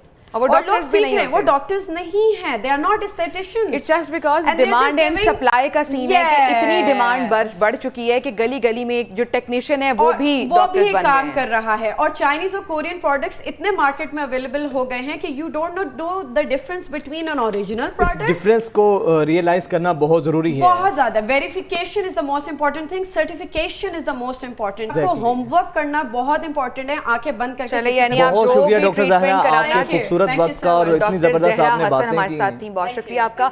और यानी अगर आप कोई ट्रीटमेंट करवाना चाहते हैं, इवन मैं या इवन आप भी कोई ट्रीटमेंट करवाना चाहते हैं, जस्ट आप सर्टिफिकेट्स चेक करें, अच्छे डॉक्टर से करवाएं, ताकि जिसके पास रिसर्च भी हो, सर्टिफिकेट्स भी हो और एक्सपीरियंस भी हो, ताकि मिनिमल साइड इफेक्ट्स हो सकें। बिकॉज खूबसूरत दिखना कौन नहीं चाहता। ब्रेक लेते हैं। तो नाज़रीन, पाकिस्तान एक बार फिर वनडे क्रिकेट में दुनिया की नंबर 1 टीम बनने से सिर्फ एक मैच की दूरी पर है। यानी जो आखिरी मैच होना है अफगानिस्तान के साथ, अगर पाकिस्तान वो भी आसानी से जीत लेता है तो पाकिस्तान आईसीसी की रैंकिंग में, ओडीआई रैंकिंग में नंबर 1 पोजीशन पर आ जाएगा, जिससे ना सिर्फ आने वाले जो टूर्नामेंट्स होने वाले हैं उसमें पाकिस्तान को बड़ी मदद मिलेगी और बाकी टीमें भी समहाउ डरी जाती हैं कि चलो ओडीआई में नंबर 1 टीम है। और कल के मैच की हम बात करें तो क्या शानदार मैच विनिंग परफॉर्मेंस थी और मैच का मजा ही वो है जो लास्ट बॉल तक मैच। इसका सारा क्रेडिट नसीम शाह को जाता है। जब जब पाकिस्तान और अफगानिस्तान के मैचेस की तारीख रकम की जाएगी तो नसीम शाह जो है ना वो हमेशा से सरे फहरिस्त होंगे, उनका नाम सबसे पहले होगा। इसी मैच के हवाले से बात करते हैं। Senior sports analyst Mirza Iqbal Baig साहब हमारे साथ मौजूद हैं। मिर्ज़ा साहब, sir welcome to News Morning, बहुत शुक्रिया आपका। अच्छा मिर्ज़ा साहब, अब ये बताइएगा सर कि सबसे पहले तो मैंने जिस तरह ब्रेक से पहले बात करा था, हमने शर्ट बहुत प्यारी पहनी हुई है, सबसे पहले तो आप बहुत अच्छे लग रहे हैं। दूसरा ये बताइएगा कल का मैच कैसा लगा आपको, खासतौर पे नसीम शाह की परफॉर्मेंस, दूसरी दफ़ा अफगानिस्तान को उन्होंने सरप्राइज दी है। जी आपका बहुत बहुत शुक्रिया। लगता है आप हर मेहमान को ये कहते हैं कि फ्रेंड बहुत प्यारी है। आपके मिर्जा साहब, आपको हम जूम या स्काइप के थ्रू चाय तो ऑफर कर नहीं सकते, तो ये वजाहत का तरीका है ग्रीट करने का। नहीं नहीं, ऐसी बात नहीं, लिटरली वाकई ही में, to be very honest sir, खूबसूरत शर्ट पहनी हुई है। चलें जी, मूविंग ऑन, नसीम शाह के खूबसूरत शॉट्स पे बात करते हैं। मिर्जा साहब, बहुत बहुत शुक्रिया वजाहत। अब नसीम शाह जो है वो एज अ बॉलर उसने अपनी पाकिस्तानी टीम में जगह बनाई है, हैट्रिक भी की उसने टेस्ट मैचेस में, लेकिन एज अ बैट्समैन वो अफगानिस्तान के खिलाफ खतरे की अलामत बनता जा रहा है। 4 सितंबर 2022, अब से कोई 10 माह पहले, शारजा क्रिकेट स्टेडियम में आखिरी ओवर में पाकिस्तान को 11 रन चाहिए थे, आखिरी विकेट थी और नसीम शाह जो थे वो क्रीज पर मौजूद थे और यही बॉलर थे फजलुल हक फारूकी जिन्होंने कल आखिरी ओवर किया और वहां नसीम शाह ने 2 छक्के लगा दिए और कल नसीम शाह ने चौका लगाकर पाकिस्तान को फतह दिलवाई। यकीनन पाकिस्तान और अफगानिस्तान के मुकाबले बड़े क्लोज हो रहे हैं। आप देखें 2018 का एशिया कप जो अबू धाबी में मैच था, वहां मैं मौजूद था, शोएब मलिक ने पाकिस्तान को आखिरी ओवर में जितवाया। फिर 2019 का जो वर्ल्ड कप था हेडिंग्ले लीड्स में, जहां अफगानी तमाशाई बड़ा जारहाना अंदाज इख्तियार किए हुए थे और ऐसा लग रहा था अफगानिस्तान जीत जाएगा, लेकिन वहां इमाद वसीम ने पाकिस्तान को फतह से हमकिनार कराया। लगता यही है कि किस्मत की देरी हमेशा इस टेंस सिचुएशन में पाकिस्तान पर मेहरबान रहती है और अफगानिस्तान के जो खिलाड़ी हैं वो हमेशा आंसुओं के साथ और सर अल्लाह करे किस्मत की ये देवी एशिया कप और वर्ल्ड कप में भी मेहरबान रहे इसी तरह। सर ये बताइएगा, आप जरा क्रिटिकल एनालिसिस कर लेते हैं, कहाँ बेहतरी की गुंजाइश है, इंप्रूवमेंट की गुंजाइश है हमारी टीम में? और अगर पिछले मैच से हम कंपेयर करें तो पिछले मैच में 50-60 में पूरी अफगान टीम ढेर हो जाती है और अगले ही मैच में 300 स्कोर दे देते हैं। ये आपने बिल्कुल सही कहा। मसला ये है कि पाकिस्तान जीत जो होती है ना वो तमाम खामियों को छुपा देती है और शिकस्त जो होती है वो यकीन होती है, उसका कोई पूछने वाला नहीं होता। यहाँ पर पाकिस्तान जीत तो गया है, 300 रन का टारगेट भी पाकिस्तान ने अचीव किया है, लेकिन अब भी बहुत सारी चीजें हैं। जिस तरह आपकी साथी एंकर कह रही थी, इनका नाम क्या है वजाहत? आयशा जिस तरह से कह रही थी, बिल्कुल सही कह रही थी कि अफगानिस्तान की टीम कहाँ 20वें ओवर में 59 रन पर ऑल आउट हो जाती है और कहाँ वो जाकर के 300 रन स्कोर कर देती है। तो कहीं ना कहीं कोई ना कोई प्रॉब्लम है। पाकिस्तान को अपनी खामियों पर तवज्जो देना होगी। एक तो पाकिस्तान का मिडिल ऑर्डर बैटिंग जो है वो मुझे कमजोर नजर आ रहा है और जिस तरीके से रिजवान को चौथे नंबर पर भेज रहे हैं, रिजवान T20 के जबरदस्त बैट्समैन है, लेकिन वनडे क्रिकेट में वो अपनी सलाहियतों का उस लिहाज से लोहा बनवाने में नाकाम रहे जैसे वो T20 क्रिकेट में करते हैं। फिर मैं सोच रहा था कि मिडिल ऑर्डर में अगर ये सऊद शकील जो लेफ्ट हैंडेड बैट्समैन है, अगर ये उसको आजमाते, उसको सिर्फ घुमाने के लिए लेकर गए, श्रीलंका के साहिलों की सैर कराने के लिए लेकर गए और एशिया कप के बाद सऊद शकील बाहर हो जाएगा। Saud Shakeel in form batsman है, आपको याद होगा उसने गॉल में डबल सेंचुरी बनाई श्रीलंका के खिलाफ और कोलंबो में भी अच्छी बैटिंग। मिर्जा साहब, मैं साउथ शकील के हवाले से यही कह रहा था, जिस तरह आपने कहा कि सर ये अमूमन होता है, अब साउथ शकील हो या अबरार हो, बड़ी आउटस्टैंडिंग इन्होंने कारकर्दगी दिखाई, लेकिन सर होता यह है कि अगर वो टेस्ट मैच में अच्छी कारकर्दगी या परफॉर्मेंस का मुजाहरा करें तो उनको उसी फॉर्मेट तक महदूद कर दिया जाता है। आपको लगता है कि सर जिस तरह गैर मामूली उन्होंने कारकर्दगी का मुजाहरा किया है, इनको एशिया कप या वर्ल्ड कप में एक चांस मिलना चाहिए, मार्जिन या स्पेस है इनकी? बिल्कुल मिलना चाहिए था, आप सही कह रहे हैं, क्योंकि हमारे ये ट्रेंड सेट हो गया कि यार ये तो टेस्ट का प्लेयर है, ये वनडे का प्लेयर है। ऐसा नहीं है। आप देखें दुनिया की एग्जांपल ले लें, हाशिम आमला है, अगर टेस्ट प्लेयर आया फिर उसके बाद उन्होंने क्या परफॉर्मेंस दी वनडे और T20 में, बेशुमार ऐसी मिसालें मौजूद हैं। अच्छा मिर्जा बेग साहब, पहला मैच जो था उसमें पिच क्या थी? आपको लग रहा है कल के मैच में थोड़ी पिच में चेंजिंग की गई थी? बिकॉज जो पहला मैच था वो थोड़ा सा बॉलर्स के लिए पिच फेवरेट थी। कल के मैच में रहमानुल्लाह गुरबाज 151 स्कोर कर जाते हैं और कोई हमारा फास्ट बॉलर नहीं चल पाता उन पर, क्या रीजन थी? कल की विकेट जो थी पहले वनडे के मुकाबले में थोड़ी सी फ्लैट विकेट थी और खासतौर पर फर्स्ट हाफ में, जो फर्स्ट इनिंग्स में, उस पर बॉलर्स को इतनी मदद नहीं मिल रही थी। जो पहला मैच था उसमें विकेट पर स्टीम और स्विंग हो रहा था, जिसकी वजह से आप देखें ना कि 8 विकेटें पाकिस्तानी सीमर्स ने हासिल की पिछले मैच में और कल पाकिस्तानी सीमर्स जिद्दोजहद करते रहे, हालांकि 2 विकेटें थी शाहीन शाह अफरीदी की।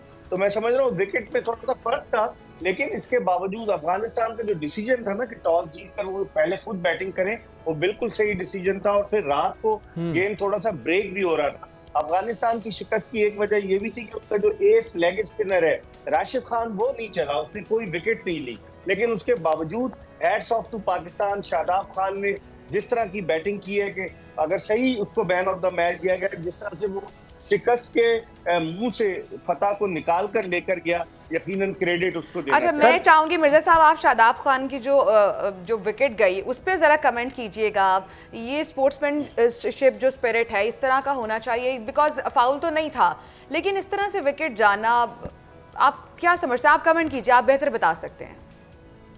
देखिए, जब 1877 में टेस्ट क्रिकेट शुरू हुई तो उसके बाद से इसे कहा जाता है ये जेंटलमैन गेम है। लेकिन जिस तरह से कल उन्होंने, हालांकि रूल्स में है कि आउट कर सकता है, लेकिन टीमें एक दूसरे का एहतराम करती है, एक दूसरे का ख्याल करती हैं, उस स्पिरिट को बरकरार रखती हैं जो क्रिकेट की असल स्पिरिट है। लेकिन कल इतने डेस्परेट थे अफगानी। आप देखें कि जब ओवर शुरू करने से पहले फजलुल हक फारूकी ने टीम के दीगर खिलाड़ियों के साथ मीटिंग की थी और मुझे लग रहा है उन्होंने ये डिसाइड किया था कि शादाब खान चूंकि नॉन स्ट्राइकर एंड पर है, ये स्ट्राइक लेने के लिए तेजी से आगे निकलेगा तो इसको रन आउट करो, और वही हुआ। फजलुल हक फारूकी ने उन्हें रन आउट किया, जो कि एक बैड टेस्ट में गया। ऐसा होना नहीं चाहिए। और डेस्परेट थे अफगानी। आज तक वो पाकिस्तान के खिलाफ 6 वनडे हुए, कोई भी नहीं जीते, तो वो चाह रहे थे जीते, लेकिन ये चीटिंग कहलाती है। इसको चीटिंग कह सकते हैं। रूल्स तो कहते हैं कि आप कर सकते हैं, लेकिन इस तरह की चीटिंग नहीं होनी चाहिए। इस तरह से खेल की जो असल स्पिरिट है वो मुतासिर होती है। अच्छा मिर्जा साहब, ये बताइएगा कि अब ये जो फतूहात हमें मिल रही हैं, 2 मैचेस लगातार हम जीते हैं, इससे पहले श्रीलंका से भी हम मैचेस जीते हैं, कितना इनका अहम किरदार होगा मोराल हाई करने में हमारा आगे एशिया कप में? ये कितनी हमारे लिए हेल्पफुल साबित होंगी? फिर वर्ल्ड कप भी आगे आ रहा है। बिल्कुल आपने सही कहा, कल का मैच हम जीते। असल तो हमारा मुकाबला अजीम होगा 2 सितंबर को भारत से कैंडी में, जिसके टिकट्स बिक गए हैं और लोग इंतजार कर रहे हैं। 30 अगस्त को तो नेपाल से एशिया कप का हमारा पहला मैच है, तो यकीनन एशिया कप से कबल हमें खासी प्रैक्टिस मिलेगी, टीम जेल हो जाएगी, क्योंकि 5 सितंबर तक आप वर्ल्ड कप के लिए अपने खिलाड़ियों के नामों की हतमी फहरिस्त आईसीसी को भेज सकते हैं। मिर्जा साहब, अभी जो परफॉर्मेंस दे रहे हैं प्लेयर्स, ये भी ओडीआई मैचेस हो रहे हैं, आपको लग रहा है? रिजवान की मैं बात करूंगी, रिजवान उस तरह से ओडीआई में परफॉर्म नहीं कर पा रहे हैं। T20 में वो बड़ा अच्छा परफॉर्म करते रहे और समहाउ ये भी बातें होती रही कि रिजवान थोड़ी सी सेल्फिश होकर क्रिकेट खेलते हैं। तो क्या लग रहा है आपको, कुछ ऐसे प्लेयर्स जो आपकी नज़र में एशिया कप में रिप्लेस हो सकते हैं या थोड़ा सा उन्हें रेस्ट भी कराया जा सकता है, और रिजवान को क्या मशवरा देंगे? देखिए आयशा, रिजवान आपने बिल्कुल सही कहा। रिजवान बहुत ज्यादा डॉट बॉल कंज्यूम करते हैं, लेकिन उन्होंने मोहम्मद हारिस को रखा हुआ है। हालांकि मेरी राय में मेगा इवेंट है वर्ल्ड कप, एशिया कप, उसके लिए अगर हारिस यंग है, अभी उसका फ्यूचर बहुत आगे है, उसके बजाय अगर सरफराज अहमद को रखते ही है तो सरफराज अहमद सिंगल्स डबल्स भी ले सकता है, कीपिंग भी करता है, वो ज्यादा हेल्पफुल होता है। लेकिन भारत चले रिजवान को रखा है और मोहम्मद हारिस को रखा है, तो अब इनको चाहिए कि मोहम्मद हारिस को भी मौका दें। मोहम्मद हारिस के लिए कहते हैं कि बड़ा अच्छा बैट्समैन है, माना अच्छा बैट्समैन है, लेकिन उसकी परफॉर्मेंस T20 में रही है, जब सर्किल में दायरे के अंदर सिर्फ जो है दायरे से बाहर 2 फील्डर होते, उस वक्त वो अच्छा परफॉर्म करता है। वनडे में उसकी इतनी इंप्रेसिव कारकर्दगी नहीं रही है, लेकिन आप उसको चांस दे सकते हैं अगर आपने उसको 15 स्पॉट में रखा है। मिर्जा साहब ये बताइएगा, जिस तरह 2 सितंबर को भारत के साथ मैच है, भारत के साथ मैच हमारा बड़ा नफ्स का मैच होता है, बड़ा एक आसाब शिकन सा ये मुकाबला होता है, और नफ्स पर काबू पाने के लिए साइकोलॉजिकली पाकिस्तानी टीम को क्या करना होगा? क्योंकि अक्सर हम देखते हैं कि हम ज़ाहिरी बात है, इतना हाई वोल्टेज मैच होता है तो प्रेशर भी होता है, तो इस सारे प्रेशर को कैसे हम टैकल कर सकते हैं? देखिए अजीम, माजी में ऐसा हुआ है कि पाकिस्तानी टीम दबाव का शिकार हो जाती है, लेकिन पिछला 1-2 बरस से पाकिस्तान की कारकर्दगी बड़ी जबरदस्त रही है भारत के खिलाफ। आप देखें, भारत के खिलाफ T20 वर्ल्ड कप में पाकिस्तान ने 10 विकेटों से कामयाबी हासिल की। फिर एशिया कप के एक मैच में मुत्तहिदा अरब अमारात में पाकिस्तान ने भारत को हराया। फिर उसके बाद जो वर्ल्ड कप T20 था लास्ट ईयर, उसमें भी तकरीबन पाकिस्तान जीत गया था। वो तो विराट कोहली ने क्या जबरदस्त बैटिंग की। तो अब वो प्रेशर जो है, वो एक जो लगा हुआ था ना स्टिग्मा, वो खत्म हो रहा है। अब पाकिस्तान भारत के मुकाबले पर आ गया, वरना लोग ये कहते थे मेगा इवेंट पे पाकिस्तान टीम बैठ जाती है, लेकिन मुझे लग रहा है। अच्छा मिर्जा इकबाल बेग साहब, जो हमारे ओपनिंग बैट्समैन हैं, उन्हें आप क्या मशवरा देना चाहेंगे, या उन्हें किस तरह से अपनी स्ट्रैटेजी को चेंज करना चाहिए? बिकॉज स्पिनर को नहीं खेल पाते हैं और स्पिनर्स को विकेट दे देते हैं। एशिया कप है, बड़े इवेंट्स हैं, तो डेफिनेटली भारत तो ये करेगा, अपने स्पिनर्स को सामने लेकर आएगा बाबर के आगे, हमारे जो ओपनिंग बैट्समैन हैं, तो मैच वहाँ से ख़त्म होता भी दिखाई दे सकता है। स्पिनर्स को कैसे खेलना पड़ेगा और क्या हर बॉल को रीड करना पॉसिबल है प्लेयर के लिए और करना भी चाहिए? देखिए, आपने ओपनर्स की बात की, सब बेहतरीन दोनों सेट ओपनर्स हैं। इमामुल्लाह फर्ज के अंबार लगा रहे हैं, 50 से जायद का उनका एवरेज है ओडीआई क्रिकेट में, और फखर जमान ऐसा प्लेयर है जो कभी भी मैच का पासा पलट सकता है। आपको याद होगा 18 जून 2017 को किस तरह से उसने ओवल लंदन के मैदान पर इंग्लैंड में भारत के खिलाफ सेंचुरी बनाकर पाकिस्तान को जिताया था। तो ओपनिंग में तो चेंज नहीं होना चाहिए, ठीक है।